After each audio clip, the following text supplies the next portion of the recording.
Hey, check it out. I'm back at this sculpture at this park. I'm here to empty my mind a little bit and express some thoughts about some certain subjects related to being introverted and not talking, or having people tell you to smile more or talk more. And I put some more thought into it to try and explain why those things happen, why people say those things. Because if you think about it, if someone wants someone to smile or talk more, it's kind of doesn't do much just to say it, right? If they really want it, they would do something to make you smile or make you talk more, right? So if you think about it, those phrases are just like a subconscious pattern that's been imprinted in their mind, and something they just fall back on when they become uncomfortable or confused about the situation, right? They may rely on people talking for them to react to, right? When there's changes happening, it's easier to feel something and react to it. So those people, they might see someone who doesn't have any expression or doesn't say anything, and for them it might be confusing to understand what they're feeling or what they're thinking. And so when they say, oh, smile more or talk more, it's just an impulse, like a reaction that takes place that they don't really think about, right? Because if they were thinking about it, they would go about it a different way, something that's more conscious. So for a lot of introverted people, they usually spend most of their time thinking about stuff. They're all caught up in their thoughts and questioning what might happen if they do something or if they say something, right? They're all caught up in it, and their mind's moving, their internal side is moving, creating all this energy, and that kind of prevents them from consciously acting on the exterior side, right? You have this duality taking place. If you place more focus on one side, the other side kind of recedes. So if you're putting a lot of energy into your internal side, that's going to become more prominent, and your external expression aspect of yourself is going to kind of be minimized and recede into the background and not take any focus, okay? So like, in order to change that, you have to kind of bounce back and forth between the sides in order to create this oscillation or this cycle, okay? That will allow things to change or move the spaces of reality around you. So in life, there's lines and spaces, this duality, and I'm trying to show that through these videos. That's why I'm here at this sculpture, because it's different, it stands out, creates a contrast. Lines and spaces create a contrast. You have the contours to the structures of things that your eye traces, and behavior does that too. Behavior traces the lines, things that repeat, right? A line is a repeating pattern, basically, of the contrasts, okay? So you have these lines existing in nature and in behavior and that sort of thing, and they're all traveling in a linear fashion, or they bend, or they create angles with each other, and they could be concentrated in space, or they could be more spread out, and these have different characteristics that express feeling, okay? Where the lines meet and cross, creates friction and that sort of thing. And the space is like the energy that kind of flows along the lines. And behavior, people like to predict it. They like to see the line, and if they don't see it, then they try to create it, I think, subconsciously, without knowing. And so when people say to talk more, that sort of thing, it's because they want the lines to align. They want their own line to align with the other lines that they see, so that they can move freely and not have this barrier or this wall that's being conceptualized inside their mind, okay? So people, they try to take stuff and organize it in lines and create structures things that can be traced or understood further. They create relativity between all the points in the line, right? You have things like the calendar, months, days, weeks. It's all ordered. They're all placed in sequences that create an understanding of the time and spaces that are involved in those structures, right? You have categorizations that people create, right? That share same qualities, right? And all those qualities have similar lines or types of energy and space, different similar structures to those details. And a detail is basically just a contrast between the lines and the spaces, right? It's the black and the white. And if it's spread out, if it's blurred, it creates a gradient. And again, a gradient is a type of line. You have a sequence of different values in an array or in a sequence, right? And people can read it. They could follow it. People like following it, and that creates like a feeling when you go from one side to the other side. Lines kind of connect the sides, basically, or the connection between sides is what emerges as a line, I think. We have like the spectrum, the electromagnetic spectrum of light has different parts, like the visible spectrum or the ultraviolet spectrum, and it's all laid out in a sequence or in a pattern, a line that we can feel, engage, and make sense of, basically, right?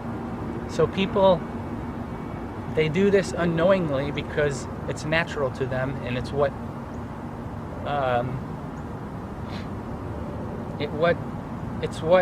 brings them more sense of being or awareness or consciousness, what you call it, but they do it subconsciously, right? So the consciousness is kind of like a emergence that happens from the subconscious patterns of behavior that we have going on. And so like when people tell you to like talk more or smile and that sort of thing, it's because they're trying to create this structure around them that allows their energy to flow. Like they may be used to talking a lot, and if they see something around them that isn't integrated into their way of being or their way of thinking and acting, they try to correct those lines and spaces around them so that it re-emphasizes their behavior and pattern, so that it feeds them more of what they want, basically, or what they're pursuing in life, or what they've been designed to pursue or do, or that sort of thing. So it's a subconscious thing. The words are all laid out in a pattern. The letters laid out in a pattern create the words, and the words laid out with the spaces create sentences, and then the sentences laid out in sequences with periods create paragraphs, and then the paragraphs laid out in sequences create pages and pages. The pages laid out in sequences create books, and the books laid out in sequences create libraries, right? So it's all like a fractal of these spaces and lines, these pauses and spots of focus. They're all laid out in lines, and it's a fractal. It's everywhere. You just see it. You can see it when you start to awaken to this pattern of lines and spaces, this duality, of the light and the dark. The days, the earth spinning around, creating a pattern. You're seeing the sun and then seeing nothing. It creates this repetitious design or expectation, this way of predicting things, of continuing. the continuous reawakening and sensing and subconscious way of acting. It's all a cycle that flows, okay? And you're kind of caught in that stream. In order to kind of fight the stream, you have to oscillate back and forth between the sides. And that allows you to propel up the stream and not get controlled too much by it. Of course, if you just jump out of the stream, then you know what happens. You kind of have to learn to live with it and like conquer it, so that you can truly awaken and understand what's going on, basically. So you have this way of thinking, right, in your brain, okay? You have all these neurons, these pathways, these connections, firing, changing dynamically, growing, and reordering itself. And these connections, they might lead somewhere, and in the beginning, when you're born, you don't have this complete structure to it. It's not attached itself to anything, so it's kind of flowing at the nature's will, basically.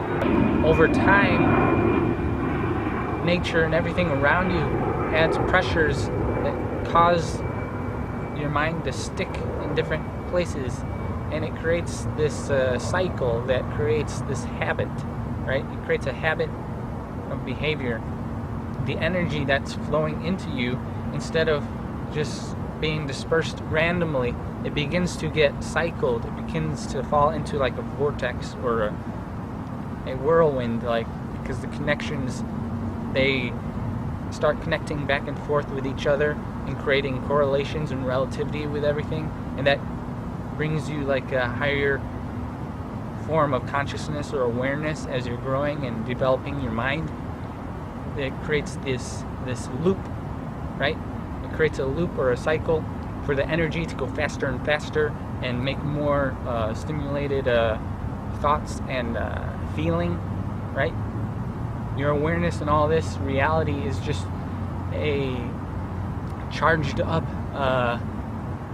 pattern of energy that's taking place in your mind, and it's being projected, pushed by something everywhere, kind of creating this pressurization inside of you, and it's being expressed out in some weird dreamlike way, basically. But it goes, there's like this peaks and valleys to it. It's like when you exercise, you could only exercise for so long before you get exhausted and you have to rest. Otherwise things break down. The connections can't withstand the pressures, so they just break because it's too much. So that's why you have to rest and redirect the energy in another way, so that those connections can be rebuilt or strengthened. And it's like this expanding, collapsing dynamic happening, and you see this pattern everywhere. The more you correlate it and make relativity between everything, the more real it gets, the less you can doubt it, because when you're young at first, you haven't had the time to really process everything. And so if you're processing it for the first time or hearing it for the first time, it doesn't have weight to it. So when you're young, you tend to kind of doubt yourself, because the connections you're making aren't all there yet, right? You've only seen so much, you've only absorbed so much, and the potential to see more is still there. It's always there. So you have different people at different levels of experience. You know, some people have made more connections in their mind, have seen more things, and have a stronger cycle or a stronger loop, a stronger way of acting and behaving that's more rigid and more linear, because they've had the time to practice shaping their reality or the things around them. And the younger people don't have that, so they're more easily influenced by these spaces and shapes that can't that don't give up their space that easily, right? These are the things that are more focused. So you have these other people that are more focused, and because they're more focused, they're more determined to travel in their own way, and they tell others around them to do this or do that subconsciously, because it's a repeating pattern of what they've developed in the past, right? They want to maintain their way of seeing life or existing or having their sense of who they are, right? If they change that, then they kind of question who they are, or they don't know who they are, right? And when you're young, you don't know who you are because you haven't developed that structure, that pattern, that rigid form to the lines and spaces, like a sculpture, okay? So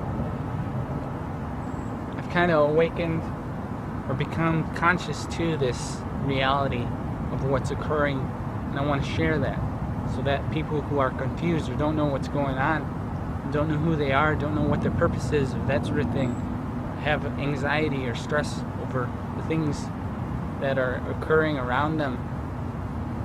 If I share what I know, I feel like it would help those people. And so I'm doing these videos and trying to see if there's a response. I'm sending these signals out into space, into the technological world where everything's so structured and rigid and full of information and that sort of thing. It's crazy. And you know, people with these structured ways of acting, all creating this pressure on this younger generation and that sort of thing, and it causes them to want to rebel, to feel like they're fighting something, because all those different ways of acting kind of prevent them from expressing this mysterious unknown side that they've come from. It's like telling them to change or be different, right? To be something, that sort of thing. Even though what they know is that they're feeling like nothing, like they're expressing an aspect of nothingness or space, you know? And that's both good and bad, just as the lines and being focused is both good and bad, right? When you take it to the extreme. And that's why we have to bounce back and forth, right? That oscillation, so that we can have a relativity, so that we can see one way and see the other way, like two eyes crossing, or creating depth, right? That we could see where everything's positioned and that sort of thing. It's that's why we have two sides to everything, like a left hand or right hand, or 2 feet to walk on, allowing us to move forward one step at a time, right? It's easy to do that. That's the easiest way to move, instead of like jumping, you know, that takes a lot more energy, right? Usually we want to use energy efficiently, basically. So that's why we have the bouncing back and forth, and the lines, the contrast between dark and light. It's just a bouncing back and forth of the contrast that creates this concentrated line, this area of focus in this space that's been compressed down into this invisible line, and we fall into it because that's what gives us the most sense of being and the most sense of being able to move, right?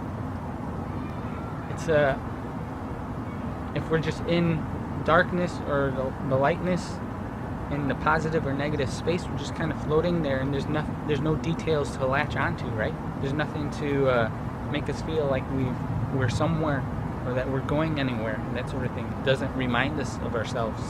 Okay, so there's so many ways of expressing this or telling you this.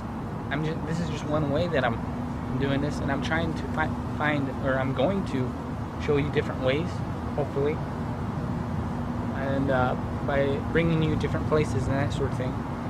There's not that many sculptures around here. I wish there were more, because it allows my mind to kind of latch on to something rigid that has interesting design, and then bounce off of it into like the moving flow of the nature and randomness. Allows my mind to like go out, find something unexpected, and then bring it back somewhere and store it in like a structured way. For example, like conceptually inside my mind. It's like a way of playing with reality, trying to figure out the correlations, that sort of thing. That's another thing. Like we create all these designs, patterns, like our drawings, the plans on paper. We're positioning different details of reality and trying to find how it works together to create some bigger picture that allows us to have a better understanding of the thing that we're dealing with, basically. The thing that we're making or creating. And that's what's happening. Everything's recreating itself. Nature is recreating itself. The universe is recreating itself all the time, right? We have the seasons that go in sequence, cycling.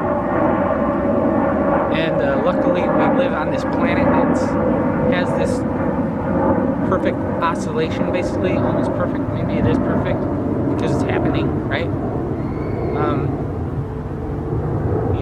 It revolves around the sun fairly balanced. If there's a balance, it allows the sides to oscillate more predictably and more evenly, and so that allows the life to be expressed more consistently, right? So like other planets that don't oscillate with the same evenness doesn't allow life to kind of grow and develop and make that repeating pattern, right? It would be more for those planets. It would be more abrasive and a more intense process that doesn't really allow energy to kind of move efficiently, right? I think life is energy trying to move efficiently, basically, in order to bring the most sense with the least amount of work, basically. And that's why we try to do and create things that require less work, even though the byproduct is that we end up not knowing how to work or developing the skills to work more, right? By creating things that make us work less, we don't strengthen the ability to do more. But of course, it's kind of there's both good and bad things to it. You might express, or you might end up developing more of something else, right? That we don't realize. So I think subconsciously what it's doing is it's kind of developing this situation where we have all this structure in life, and it's kind of keeping all of us bound up or restricted. We end up having this restricted feeling. We come from this spacious nature that has no limits, and we're just propelled into this reality of all these structured ways of acting, and we're just colliding with all the walls and boundaries, all the limits, and it's creating angles and sides to our way of being, and that causes us to flow into the natural stream of energy in our own unique way based on our design, our shape. So we constantly have generations emerging after each other through history, facing this wall, this structure, this web. And it's always saying, oh, things need to change, or you're too rigid, and that sort of thing. I've been thinking about these things for years, all my life. This isn't anything new to me. And because I've been thinking and processing and studying this whole process throughout my life, I have the experiences to back myself up, so I don't doubt myself anymore. Okay, I have like all the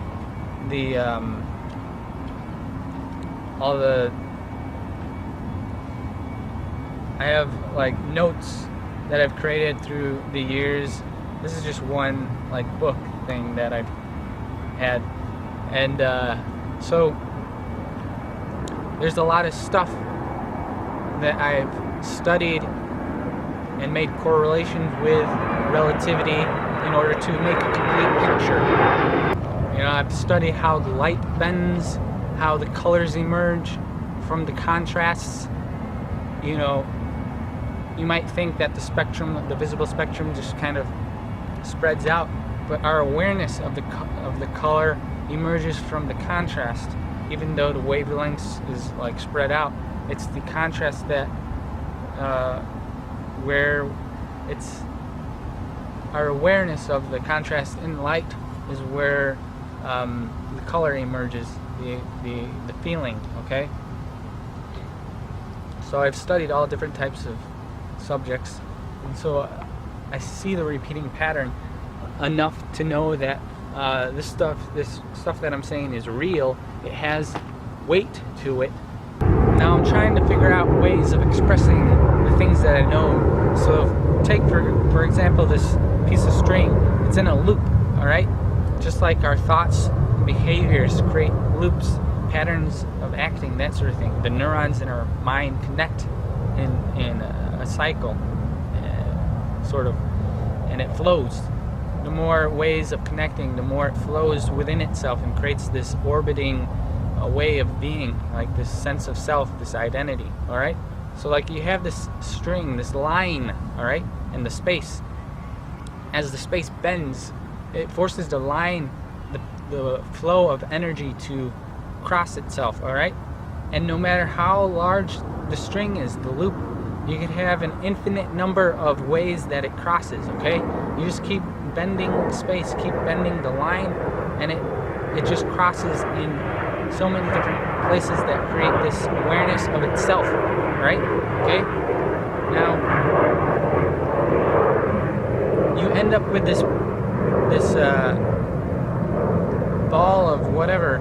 It's just this ball of energy, all right? And it's just flowing within itself, crossing at different angles, different directions, all looking at itself, basically creating more awareness of itself. All right, that's what we're doing.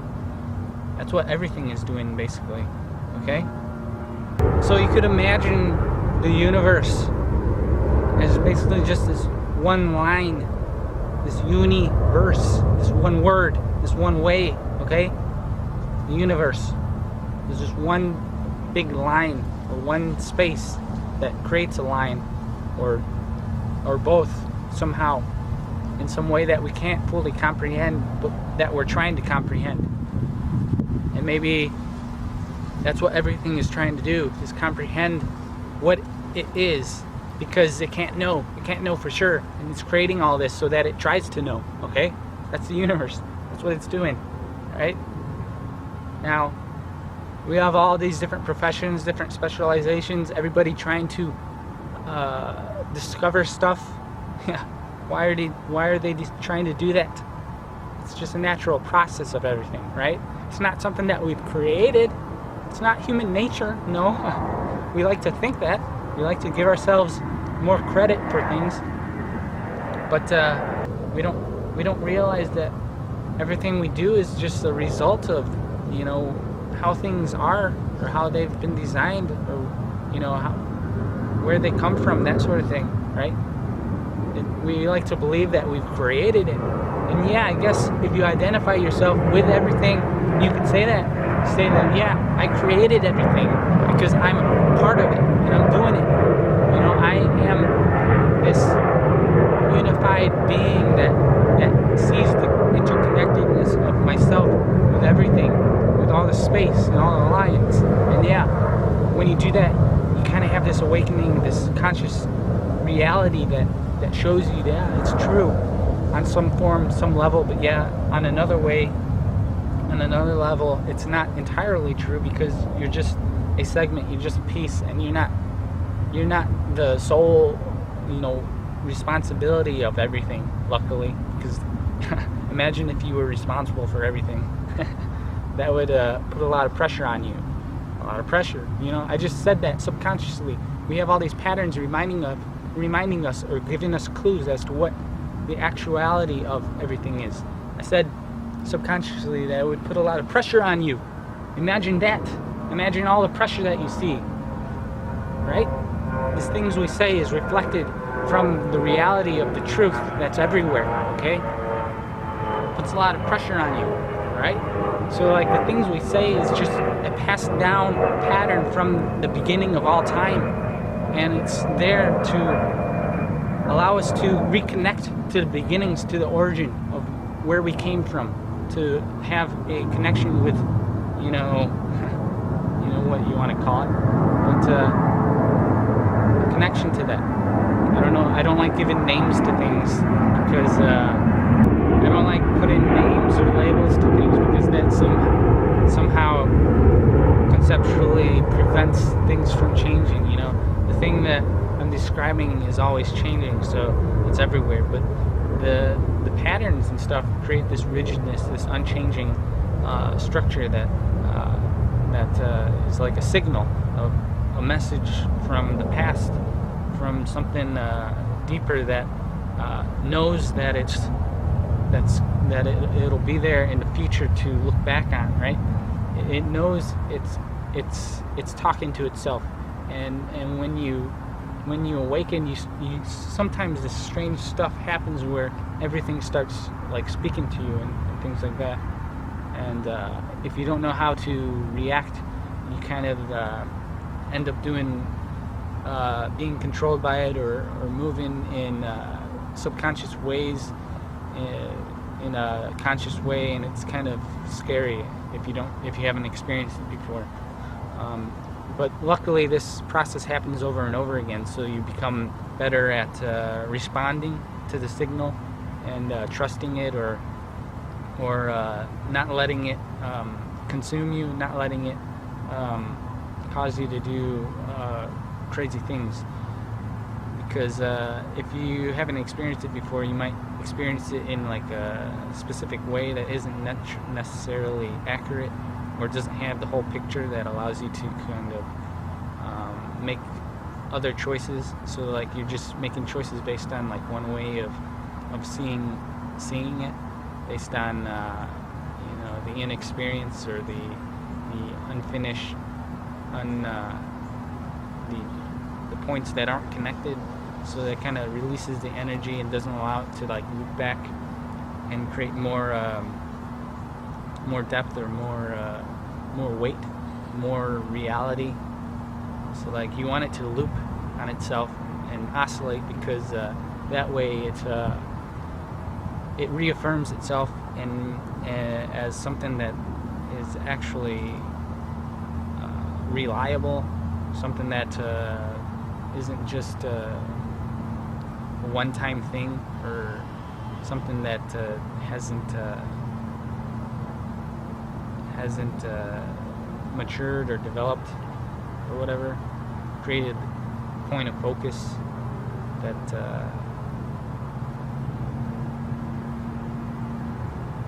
whatever, right? So there's this serious side to things that people often shrug off or think like, oh, that's nothing, that's just crazy, that's someone's just having a mental breakdown or that sort of thing. But things things happen for a reason, basically, right? It's not a mistake. And we're all trying to solve this picture or create more clarity, crystallize our senses, that sort of thing. Like we have this line and we take different sides and it forms a geometric pattern, this crystallization of space, and then it's like a lens that magnifies or shrinks what we're seeing in specific ways, different angles, so that we see more of ourself, right? More of everything, our unified nature, and that sort of thing, right? So when people tell you to talk more or smile, what they're really doing is they're trying to create a crystallization of their confusing space. They're trying to make it straight. They're trying to make the lines straight so that the energy flows in a parallel way of existing, so that they could create this stream of feeling with everything around themselves, right? That's what they're doing subconsciously. They don't realize it. And so it's quite interesting when you open up to it and awaken it. Now, I understand that some of this is, a lot of people won't get it because they're young and they don't have the experience to back it up, so that they can reliably grasp it and cycle it, because the connections aren't all there. They need to create all the connections and then allow it to kind of manifest and allow it to coalesce itself, create a coalescence of the energy and space. And that requires time, different timings, sequences, repetitious practice, that sort of thing. But some people never wake up to it, never. And that's unfortunate, I guess. So because they don't, for whatever reason, they don't have the opportunity, or they don't come across the lines that support their space. Instead, they come across lines that break them, basically break their space. I know that it's kind of difficult to listen to, like this thing that often seems monotonous, because I'm just sitting in one spot with one visible structure, and that's unchanging. I know that's difficult because a lot of people like to think for themselves and explore stuff for themselves. But are they really doing that, or are they just acting that way in a subconscious way because energy makes them flow and they haven't created the connections to make things solid yet? Maybe that's just their unknowingness, right? Trying to become this knowing thing, right?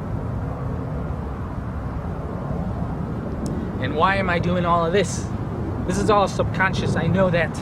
I know I'm doing it subconsciously, but that's what's interesting about it, is that it's kind of an experience, seeing where it goes and why it does the things that it does, because I'm constantly looking back and forth, awakening, constantly reawakening myself. And that's what we're meant to do. That's what everything's meant to do, is reawaken itself. And it just does it. It does it forever because it can. That's what it has to do.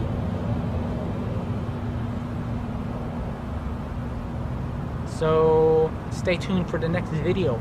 There'll be more.